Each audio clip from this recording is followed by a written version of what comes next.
გამარჯობა, მოგესალმებით ყველას. დაგიბრუნდით ხანგრძლივი პაუზის შემდეგ, შვებულებები დამთავრდა, დაუბრუნდით ჩვეულებრივ სტრესულ ყოველდღიურ ცხოვრებას. მომინატრეთ და გადავწყვიტეთ დღეს თქვენთან ერთად სპონტანურად მესაუბრა ამა თუ იმ თემებზე, მეჩვენებინა რაღაც პროდუქტები და უბრალოდ გვესაუბრა გემრიელად.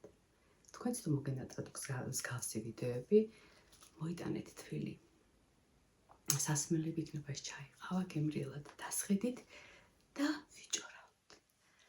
დიდი ხანი არ არის, დავბრუნდი პარიზიდან მე, ჩემი შვილი და მისი შეყვარებული. გადავწყვიტეთ, რატო გადავწყვიტეთ ამ ზამთრის გამყინვარებაში პარიზის მონახულება არ ვიცი, მაგრამ ანანოს ჰქონდა შვებულება და დედა მოდით წავიდეთ რამდენიმე დღით დავლაშქროთ პარიზით, ან მოვინახულოთ ზინაბებო, მოკლედ ზინაბებო დედა ჩემის და, რომელიც უკვე ძალიან დიდი ხანია პარიზში სამკურნალო პროგრამით იმყოფება, დიაბეტს მკურნალობს და რომ არა ეს პროგრამა და რო არა ზოგადად მათი მედიკამენტები და მათი მიდგომა და მთელი რიგი გამოკვლევები და მკურნალობა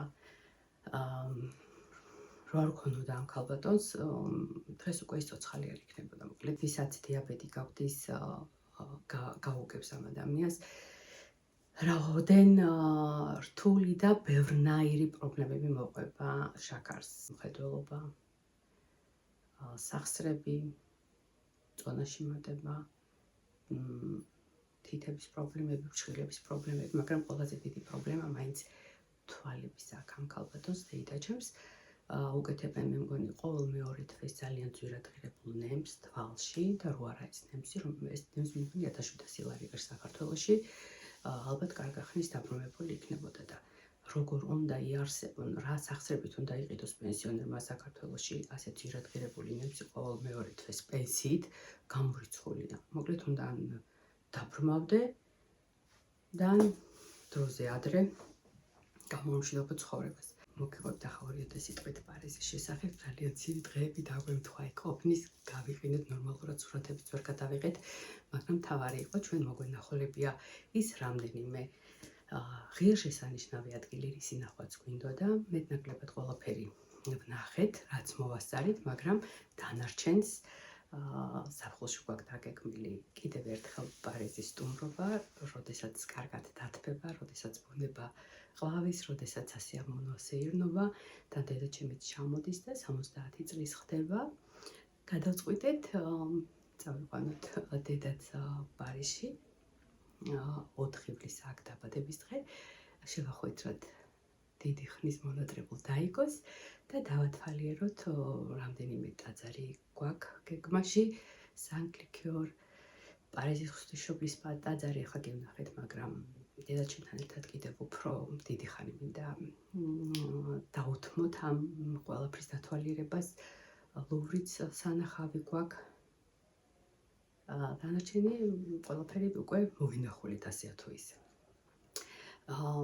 რაც შეეხება ფასებს, დიდი განსხვავება ვერ ვნახე, მაგრამ გერმანიდან განსხვავებით შედარებით უფრო ძვირია. საფრანგეთი სასტუმროები ალბათ გააჩნია რომ სასტუმროს აიღებთ, იქაც ისეთი ფასებია როგორც ჩვენთან. 120 ევროდან იწყება ნორმალური სასტუმროები და ერთი ღამე და უფრო მაღლა. ჩვენ ვიყავით მეტრო კონვენციოთან, იქ მეტროს ხაზები დანომრილია, მეოთხე ხაზზე ვიყავით ჩვენ. მანდამაინც ცენტრიც არა, მაგრამ შორიც არ იყო ცენტრიდან, ძალიან კარგად ვუდგებოდით მეტროს დახმარებით ყველა დანიშნულ ადგილს, ისიდან დათვალიერებაც გვინდოდა, მოკლედ ძალიან კარგად მისადგომი ადგილი იყო, მაგრამ ეხლა გადავწყვიტე, რომ უფრო კარგად გავერკვიე პარიზის გზებში, მომავალში რო ჩავალთ, ალბათ სადგურთან ავიღებთ სასტუმროს, იქიდან კიდევ უფრო ესეთი კომფორტული მისადგომია ყველაფერთან. ისე რომ ბევრ დროს არ დავკარგავთ ტრანსპორტში. ხო, და როგორც კი ჩამოვედი, დაგვიკროდა რაღაც ლამაზი სურათები, მიუხედავად იმისა, რომ ძალიან ციოდა, რამდენიმე ფოტოები გადავიღეთ და იქიდან გამომდინარე, რომ თქვენი არ ვიცი და მე ფოტო ალბომი ალბათ წლებია აღარ მაქვს. ყველა ის ფოტო მაქვს, რაც გადაღებული მაქვს ან კომპიუტერში, ან ტელეფონში. ბოლოს როდის ამოვეჭდე ფოტოები და ალბომში როდის ჩავაწყი არ მახსოვს. და გადავწყვიტე, ეხლა რო ეს ფოტოები არ დაგვეკარგოს, ესეთი წიგნის სურათების წიგნის ამობეჭდა. შევუკვეთე აი ამ ეს აპლიკაცია გადმოვწერე და მე თვითონ ავაწყო ეს წიგნი და ყველა ფოტო მოვათავსე შიგნით. აწიდაცი კიდე უფრო დავიხვეწები და უფრო ლამაზ წიგნებს ავაწყობ.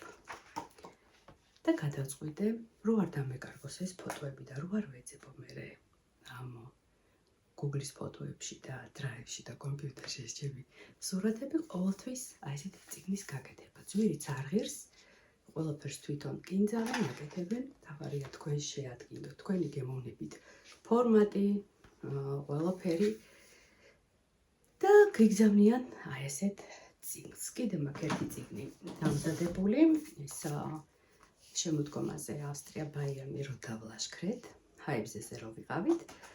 აი ესეთი წიგნი მაქვს სურათებით, აქაც გაკეთებული ესეთი ჰორიზონტალური და ესეთი ვერტიკალური ფორმატი, ორნაირი ფორმატი. ეს უფრო მომწონს ალბათ აწი მომავალში ესე წიგნებს ვაწყობ. ძალიან კარგი იდეა და როდესაც მომინდება დათვალიერება სტუმარი მომაჩვენი ფოტოები და რო არ დავიწყო ტელეფონში და კომპიუტერში ჩიჩქნა, თან აწერია სად, როდის და ძებნაც არ დამჭირდება ფოტოების. გადმოიღებ და დაათვალიერებ. აი ეს აპლიკაცია არის ბევრი აპლიკაციები, მაგრამ მე პირველი რაც რამაც დამაინტერესა და ფასებიც რეალურად ნორმალური ქონდა, აი ამ გვერდზე შევკარი ეს ჩემი წიგნები. აღმოჩენა ჩემი წლის. ხარ დამჭირდება ცალკე ფოტოების ბეჭვ და ამ აპლიკაციაში ავაწყობ, ავკინძავ და გამზადებულს უკვე ასეთი ულამაზესი წიგნების სახით გამომიგზავნიან სახლში. ფანტასტიკური რამ არის. როგორც კი ჩამოვედი, წავედი ჩემი ოჯახის ექიმთან, იმიტომ რომ რაღაც ჯანმრთელად ვერ ვგრძნობდი თავს.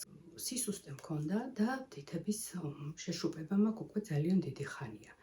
და რო დავაკვირდი ეს თითების სახის და ფეხის წვივების შეშუპება დამეწყო, მას შემდეგ რაც მე წნევის მარეგულირებლის დალევა დავიწყე. არასდროს არ წამიკითხავს ანოტაცია და არასდროს არ ჩავძიები ვარ თუ რა უკუჩვენებები შეიძლება ქონოდა წნევის მარეგულირებელს ან ბეტა-ბლოკერს, ხო? რო წავიკითხე, გული გამისკდა. ზუსტად ის სიმპტომები აქვს ჩემს წამალს, ქონდა ჩემს წამალს ჩამოთვლილი, რაც მე მჭირდა. შეშუპება, სისუსტე, ხედველობის გაუარესება, ძილის ხარისხის გაუარესება და მივხვდი, რომ სასწრაფოდ უნდა გამომეცვალა წამალი. თან დედაჩემიც ამდენი წლის შემდეგ რომ ვნახე, მითხრა, რომ ვაიმე შორინაო, რაღაც არ მომწონხარო, როგორ ხარო შესიებულიო. ამა კიდე უფრო მეტად დამაფიქრა.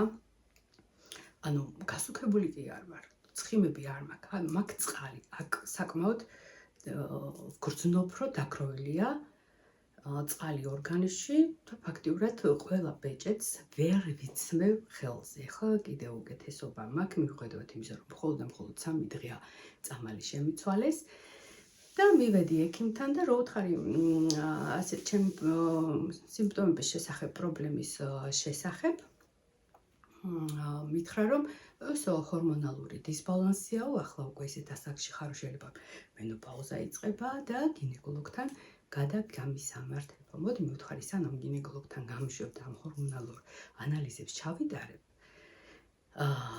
მოდი წნევაც მიხეთ უნდა უთხრა, რა უნდა გაგიკეთოს, რომ მიხვიდე იმ დასკვნამდე, მიიყვანო იმ დასკვნამდე, რომ რაღაცაში ცდება და ეს იმ მომენტში შენ ის გინეკოლოგი არ გჭირდება, გჭირდება აბსოლუტურად სხვა წამალი ან სხვა გამოკვლევა, რასაც თვითონ ვერ ხვდება. გამისინჯა წნევა და მქონდა იმ მომენტში მაღალი წნევა, მიუხედავად იმისა, რომ ამ ჩემ წამალს ვამდი. აღმოჩნდა, რომ ეს წამალი საერთოდ არ მირეგულირებს წნევას, მიუხედავად იმისა, რომ მე ვერაფერს ვერ ვგრძნობ და მაღალი წნევით დავდივარ ყოველ დღე და რა ძალიან დიდი რისკის მატარებელია. მოკლედ, მე თვითონ მივიდა იმ დასკვნამდე და მითხრა, რომ შესაძლოა მართალი ხარ, ზუსტად ეს შენი შეშუპება, ეს შენი პრობლემები ამ წნევის წამლიდან იყოს გამოწვეულიო დამენიშნა.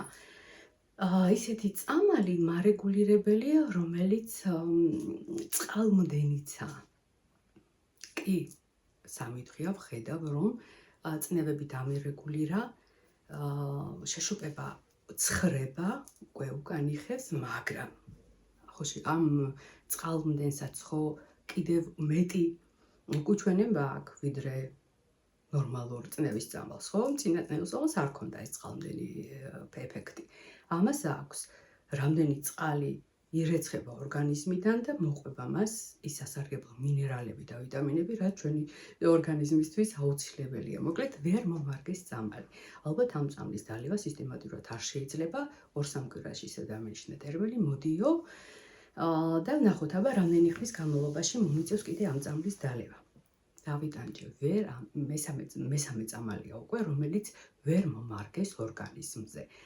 და არ მეგონა მართლა ესეთი რთული თუ იყო ინდივიდუალურად წნევის წამლის არჩევა და რომ ახსენდება ძალიან ბევრი უაზროდ ექიმის დანიშნულების გარეშე რო იღებს მარეგულირებელს. არაფრით არ შეიძლება, არაფრით. ყველაფერი უნდა იყოს თქვენს ორგანიზმზე, ყველა წამალი მორგებული, ეს ბრმად არასდროს არც საქართველოს დედაჩემის წამალიც არ დამილევია, როდესაც დავუშვათ მაღალი წნევა მქონდა. ვერ გავბედავდი და შემდგომ წამალსაც ვერ ვსვამდი, იმიტომ რომ არ შეიძლება. ვნახოთ, მოკლედ ესე ჯები პრობლემები დამეწყობენ, მივდივართ ასაკში. ნელ-ნელა უკვე 50 წელს ვუახლოვდებით და ერთადერთი თუ ჯერჯერობით პირველი პრობლემა, რისი წინაშეც მე დავდექი, ეს არის ნორმალური ჩემს ორგანიზმზე მორგებული წნევის წამლის არჩევა, რომელიც ჯერჯერობით კიდევ კითხვის ნიშნის ქვეშ რჩება. და თუ ვინმე ხართ ექიმი და გამოცდილი ამ საქმეში, მითხარით, რამდენი ხანი შეიძლება ჩავაგდებ აქ სურათს ამ წნევის წამლის დალევა, მარეგულირების დალევა, რომელშიც შედის აგრეთვე წყალმდენი. შემდეგ ართრიტი და 1000 ცვლილების პრობლემები არ შემექმნას, ანუ ერთ საქმეს აკეთებდა პარალელურად რამდენიმეს იფუჭებდა ორგანიზმს კიდევ უფრო ვნებ. გაურკვევლობაში ვარ, მაგრამ ფაქტია, რომ აშკარად მომიხდა ეს მედიკამენტი. კიდევ გავიკეთე სისხლის ანალიზი, მკურნალობდი ჰელიკობაქტერიებზე 3-4 თვის წინ, ანტიბიოტიკებით, სხვანაირად ვერაფრით ვერ მოვერიე ამ ბაქტერიას. და აღარ მაქვს ჰელიკობაქტერიები არ მაქვს და ვგრძნობ კიდევაც, რომ შებერილობა საერთოდ რა არის უკვე არ ვიცი. ადრე მიკვირდა რატომ მქონდა შებერილობა, რატომ მქონდა ნაწლავების ტკივილი და დისკომფორტი მუცლის ღრუს არეში, მიუხედავად იმისა, რომ არც გასტრიტი მაქვს და კუჭნასლავის პრობლემები არ მაქვს, აღმოჩნდა, რომ მქონია ჰელიკობაქტერიები, ესეც ჩემით მივედი და მოვითხოვე ამის გაკეთება და აღმოჩნდა, თორმე რატო ყოფილა შებერილობა, რისი მიზეზიც ყოფილა. მოკლედ აქ ექიმთან რომ მიდიხარ, უნდა მიდიოდე, შენი თავის კითხვები თვითონ უნდა მიქონდეს და რაღაც შენ უნდა მოითხოვო ესა და ის ანალიზი და ესა და ის გამოკვლევა, რომ მიახვედრო ექიმი რა გჭირს და რა გესაჭიროება. კარგით, მოკლედ რახან ექიმებზე და მედიკამენტებზე შევჩერდით. ერთი საკვების დანაბატი მაქვს აღმოჩენილი, რომელმაც მართლა უკეთესობისგან შეცვალა ჩემი ყოველდღიური სტრესისადმი მდგრადობა. ანუ უფრო ნერვები გამიმაგრა. ბომბი რო ამიფეთქოთ ფეხებთან, რეაქცია არ მქნება. ისეთი დამშვიდებული ვარ, ისე აუღელვებლად მივყვები ამ ყოველდღიურ სტრესულ ცხოვრებას, რომ ჩემი თავის მე მიკვეს, როდესაც ადრე ყველაფერს ნერვიულობდი, ყველაფერი გულთან მიმქონდა, არ იქ ასეთი პატარა რაღაცისგან დიდ პანიკას ვქნიდი. ისე ვარ დამშვიდებული, ისე კარგად მძინავს, ისეთი სტრესის მიმართ, ისეთი მდგრადი გავხდი და კიდევ ბევრი დადებითი რაღაც რაც ახლა არ მახსენდება, ცვლილებებს, ძვრებს ვადღობ ჩემს თავზე და ჩემს ორგანიზმზე, რომ მეტი არ შეიძლება ბევრს არ ვისაუბრებ ახლა და გაჩვენებთ რა ვიტამინზე მაქვს საუბარი. 100-ზე არ ვიყავი, ამ ვიტამინს თუ ეს ერქვა, მოკლედ. ეს არის ინოზიტოლი. პირდაპირ გეტყვით, რომ არ ადგეთ და ექიმთან კონსულტაციის გარეშე, იმიტომ რომ მე ვსვამ და მე მომიხდა, თქვენ არავითარ შემთხვევაში არ დალიოთ არაფერი.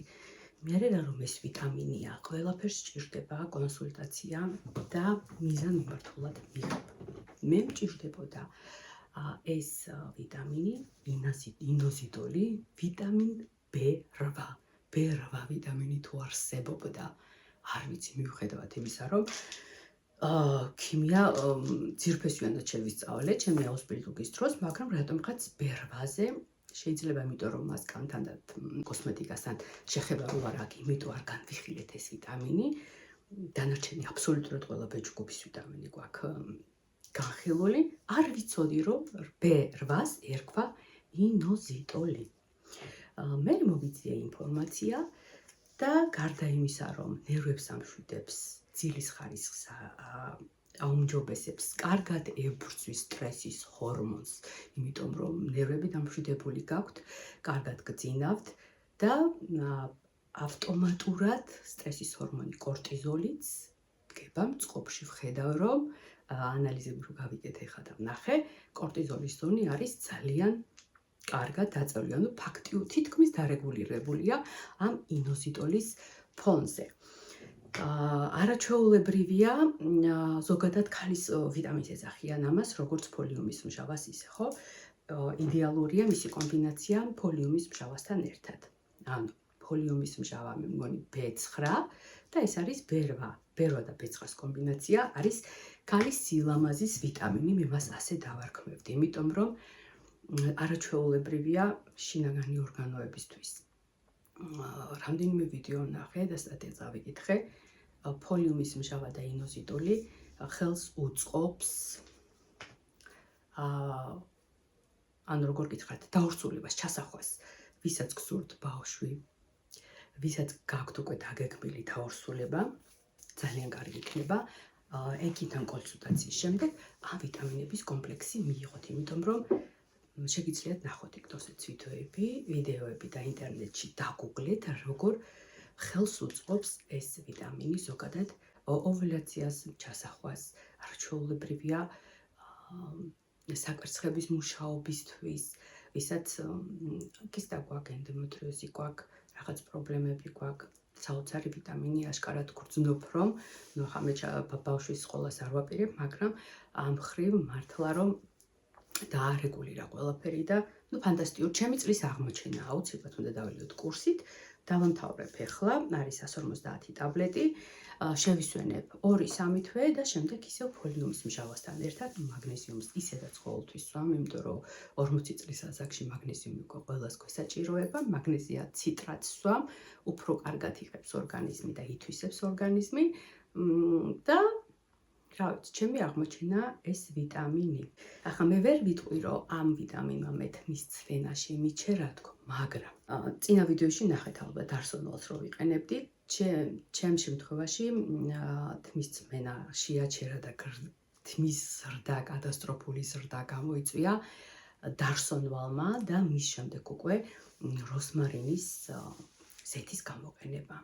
1 გრამი თმა აღარ მცვიოს. აი ესე ხელს რომ მოვკიდებდი, სასწაულად მცვიოდა თმა ამ მომატებული სტრესის ჰორმონის კორტიზოლის გამო, იმიტომ რომ სტრესი მქონდა, ყველაფერზე ნერვიულობდი, ცუდად მეძინა და გადაწყვიტე ჩემი თავისთვის და ჩემი თმისთვის მე მეშველა, ვიყიდე ეგრევე დარსონვალი, შევუკვეთე ის არაჩვეულებრივი როსმარინის ზეთი. კიდე შევუკვეთე და მომიბა კიდე 1-2-3 ბოთლი, იმიტომ რომ რო არ მქონდეს უკვე გამორიცხულია და მეშინია მისი არ ქონა სახლში, ჩემ შულსაც მივეცი, 2-3 შევუკვეთე ახლა ჯუმზე ძალიან კარგ ფასებშია და მართლა საოცარი ზეთი ესე რომ ცხიმიანობას არ ტოვებს კან თმაზე და ჩემ დასაც შევუკვეთე. მოვუქროებ რაღაცებს, მასაც ძალიან ცვივა თვა, ვერ გაიგეს მიზეზი და დედაჩემს მერე გავადან ყველაფერს, რომ ძალიან ნერვიულობს სასწაულად ცვივა თმა. ნუ მე მართლა არაფერი არ მაქვს საწუწუნო, უბრალოდ მცვიოდა, თორე თმა ისეთი სქელი მაქვს, როგორიც მქონდა და ტრაგიკულად ვუყურებ მე ზოგადად თმის ცვენას. ჩემთვის ლამაზი თმა და ლამაზი სახის კანი ყოველგვარი ოპერატიული ჩარევის გარეშე არის ყველაფერი. ქალის სილამაზე ჩემთვის არის მოვლილი კბილები, ლამაზი ჯანმრთელი თმა და სუფთა კანი. მოვლილი კანი. კოლაგენის ფხვნილზე მინდა ახლა გესაუბროთ. ყველა რო გაგიჟებულია კოლაგენის მიღებით, კოლაგენის ამები, კაფსულები, ფხვნილი და ასე შემდეგ. მოკლედ ძალიან ბევრი თქვენგანი მეკითხება, შოკა ღირს თუ არა კოლაგენის მიღება და რა ფორმით უმჯობესია მისი გამოყენება. აბები, კაფსულები თუ ფხვნილის სახით. აი გაჩვენებთ ჩემს საყვარელ კოლაგენის ფხვნილს. ნორმალური ფასი, საუკეთესო ეფექტი და ყველგან ხელმისაწვდომი. გერმანიაში ვინც ცხოვრობს, ან ევროპის ბევრ ქვეყანაშია დევნი. გამახვილეთ ყურადღება. აი ამ კოლაგენზე ან დასკრიბით. მივოლისის კოლაგენის ფხვნილი. დევნის მარკის. ფასი იდეალური, ძალიან კარგი შემადგენლობა აქვს და რაც ვთქვარი არის ეფექტური. მე მაინც ამ კაფსულების, ამდენი კაფსულის დალევა არ შემილი, არ მიყვარს, მაინც გინდა არ გინდა, კუჭს აღიზიანებს. ხო ისედაც რამდენ საკვების დანამედს ვიღებთ. კიდე პარალელურად ბევრი ჩვენგანი რაღაც მედიკამენტებსაც იღებს, ხო?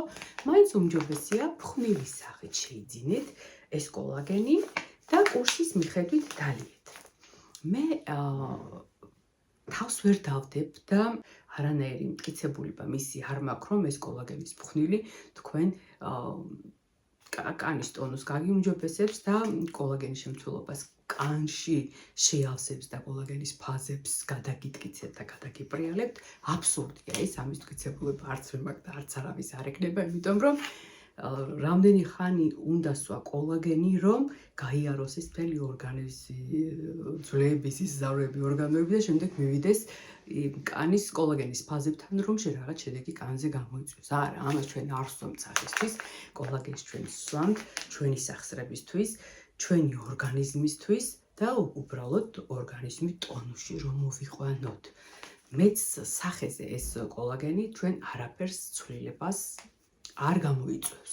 კარგია ფრჩხილის გასამაგებლად, კარგია ზოგადად ძვლებისთვის და ასე შემდეგ.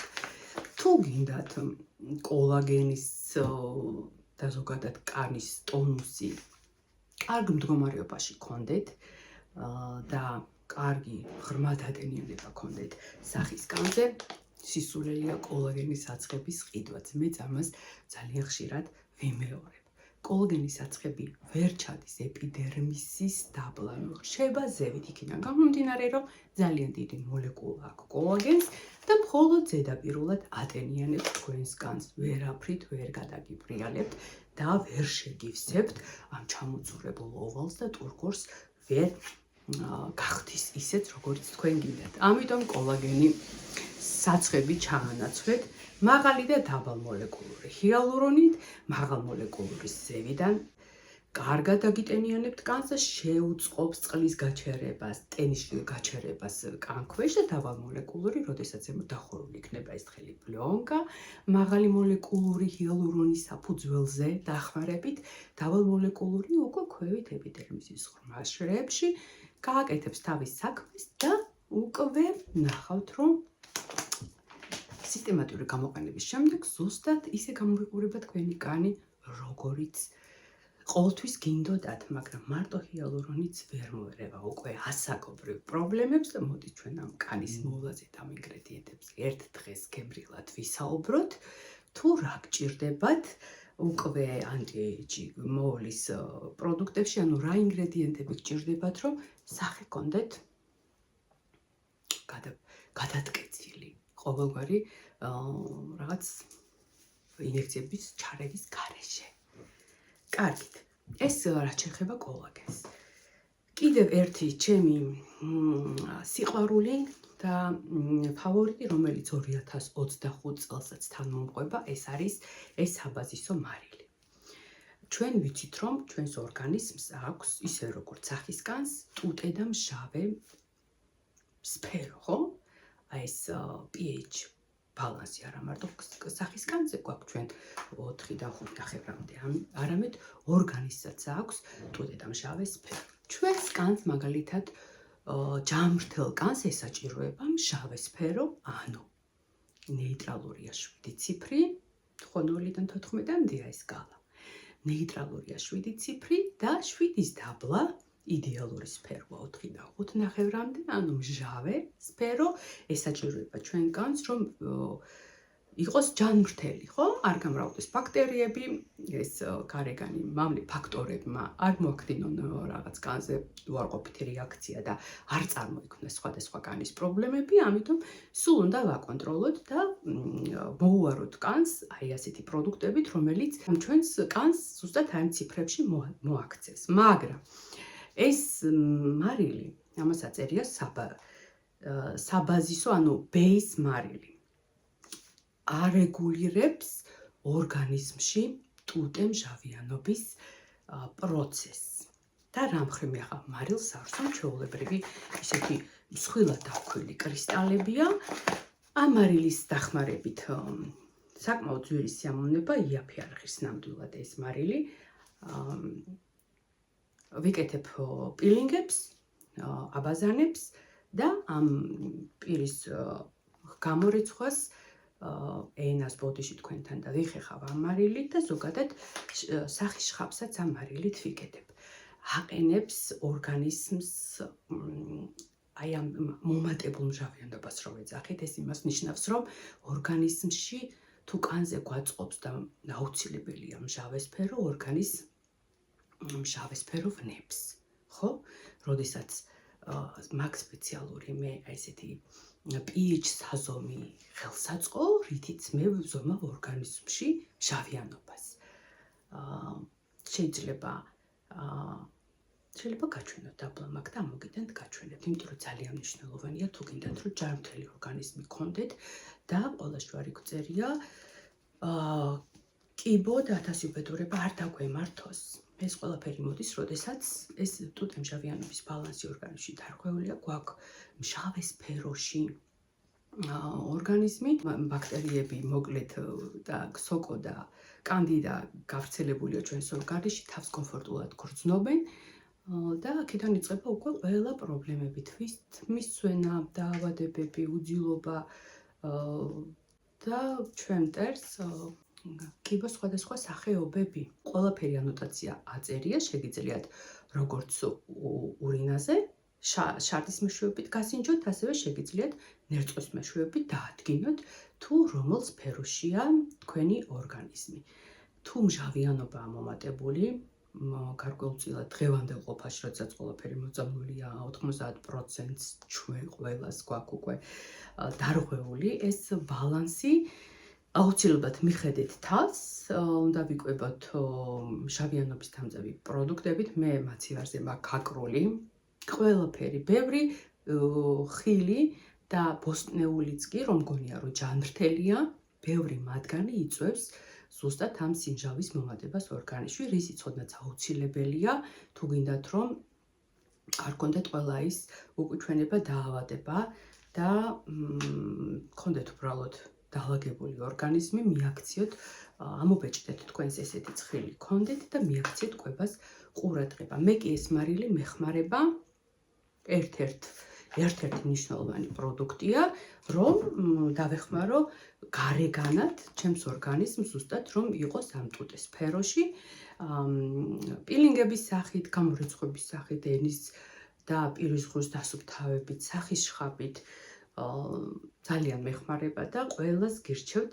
კბილებსაც კი ამით ვიხავთ, არავინ არ მითხრათ რომ მარილი ემალს გაგიფუჭებს და ასე შემდეგ.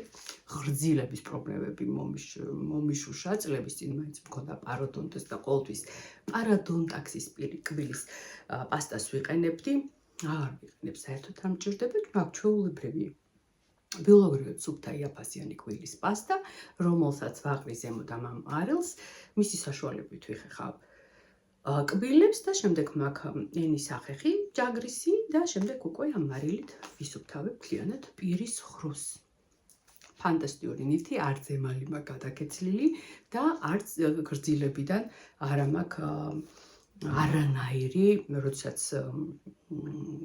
სისხლდენა და არანაირი მუქი გამონადენი, როდესაც დავუშვათ წყალს ვივლებ კბილის ხეხვის დროს, ხო, უკვე ძალიან დიდი ხანია სუფთა კრიალა წყალი მოგდებს ლაპარაკობ დღეს მე ბოდიშს მოგიღით, ან უნდა მიიყვანოთ ორგანიზმი და პირის ხრო ისე დონემდე, რომ კბილის გამოხეხვის შემდეგ წყალს რო გამოივლებ, წყალი უნდა იყოს სუფთა კრიალა, არანაირი მუქი შეფერილი. მოკლედ, რა ვქნა? ყველაფერზე მიყვარს საუბარი, იმიტომ რომ ვიცი რომ ბევრს დაეხმარება ჩემი ესეთი მცირედი გამოცდილება. კიდევ ერთ პროდუქტზე გავამახვილებ ახლა ყურადღებას და ვიდეო ძალიან გრძელი გამომივა, ამიტომ მირჩევნია შევწყვიტოთ და შემდეგ თემაზე, თემებზე ალბათ უფრო კანის მოვლაზე ვისაუბროთ, ასაკში უკვე რა პროდუქტები გჭირდება კანისთვის და როგორ უნდა გამოვიყურებოდეთ ლამაზად და ჯანმრთელად, ამას ერთ გაკვეთილს ერთ ვიდეოს დავუთმობ. იმიტომ რომ ძალიან მალე გადის წლები. ახლა უკვე აპრილში 58 წლის ხვდები და რაღა დარჩა ნახევარი საუკუნეც უკვე გავლიე თითქმის.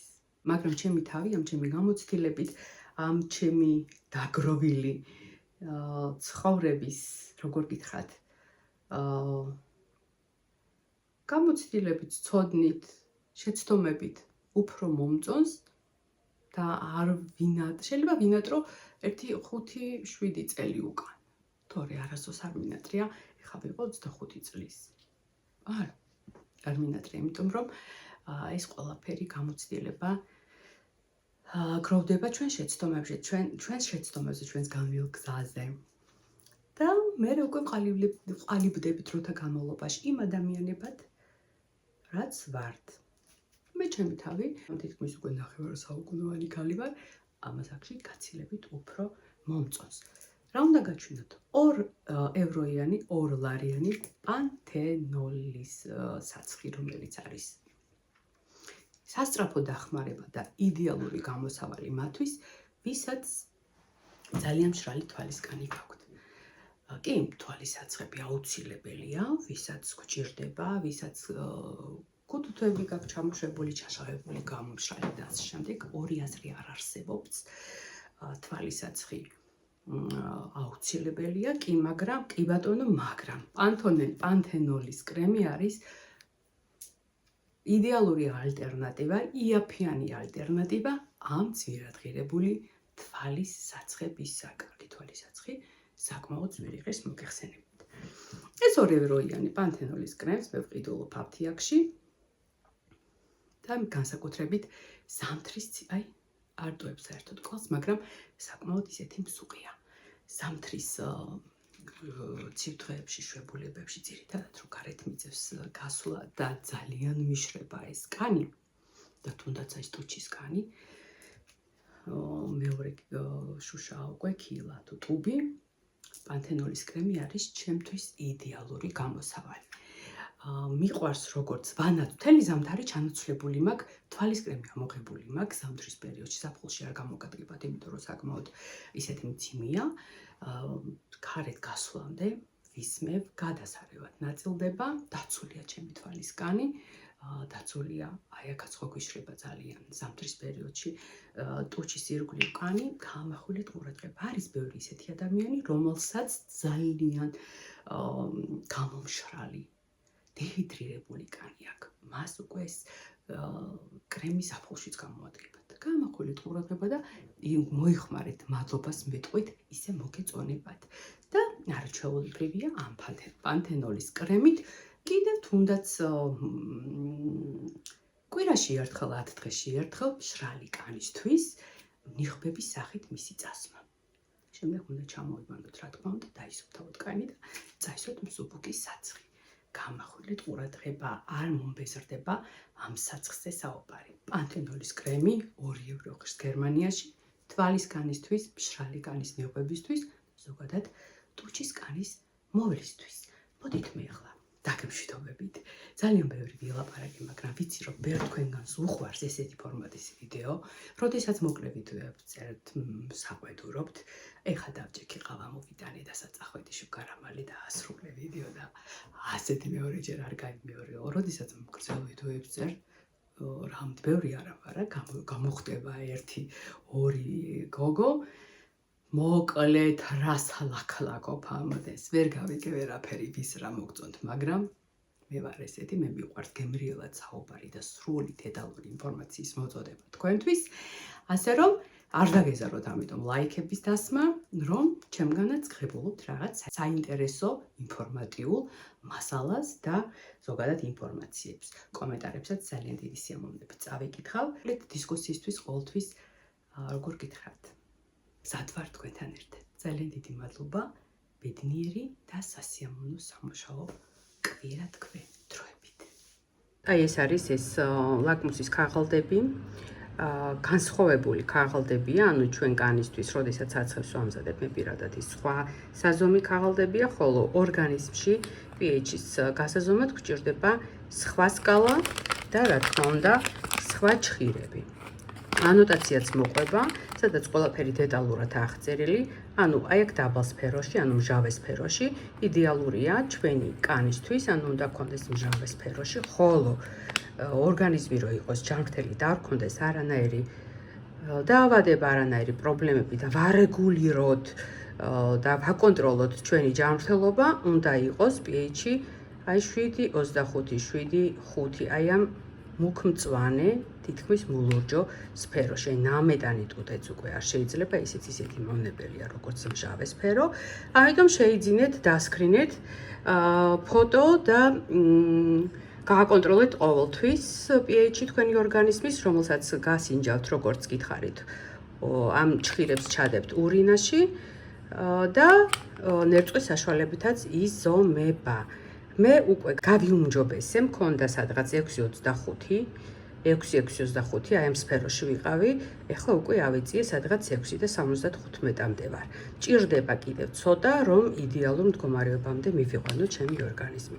ჯანმრთელობას გისურვებთ, დროებით გოგოებო.